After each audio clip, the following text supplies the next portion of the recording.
Monuments and places of India. ఇందులోని ప్రధాన ఆలయాలు ఎక్కడెక్కడ ఉన్నాయి అనే దాని గురించి మనం దీన్ని డిస్కస్ చేస్తున్నాం. లింగరాజ్ ఆలయం, జగన్నాథ్ ఆలయం, కోనార్క్ సూర్య దేవాలయం. ఈ మూడు కూడా ఎక్కడ ఉన్నాయంటే అండి ఓఏ అంటే ఒడిస్సాలో ఉన్నాయండి. నెక్స్ట్ బద్రీనాథ్ ఆలయం, కేదార్నాథ్ ఆలయం, గంగోత్రి ఆలయం, యమునోత్రి ఆలయం, దరిదేవి ఆలయం. ఈ 5 కూడా ఎక్కడున్నాయండి? ఉత్తరాఖండ్లో ఉన్నాయి. యూడి అంటే ఉత్తరాఖండ్లో ఉన్నాయండి.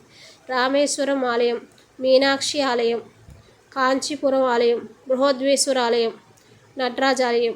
ఈ 5 కూడా ఎక్కడున్నాయండి? తమిళనాడులో ఉన్నాయి. వైష్ణోదేవి మందిర్, అమర్నాథ్ ఆలయం. ఈ 2 కూడా జమ్మూ అండ్ కాశ్మీర్లో ఉన్నాయి.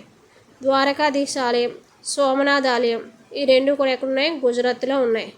సిద్ధి వినాయక ఆలయం, షిరిడి సాయిబాబా ఆలయం ఎక్కడున్నాయి? మహారాష్ట్రలో ఉన్నాయి. గోల్డెన్ టెంపుల్ ఎక్కడుందంటే పంజాబ్లో ఉంది. అక్షర్ధామ్ దేవాలయం ఎక్కడుందంటే అక్షర్ధామ్ దేవాలయం, లోటస్ టెంపుల్. ఈ 2 కూడా న్యూఢిల్లీలో ఉంది. Thank you friends. Please like చేయండి, సబ్స్క్రైబ్ చేయండి, పక్కన బెల్ ఐకాన్ యాక్టివేట్ చేయండి. Thank you friends.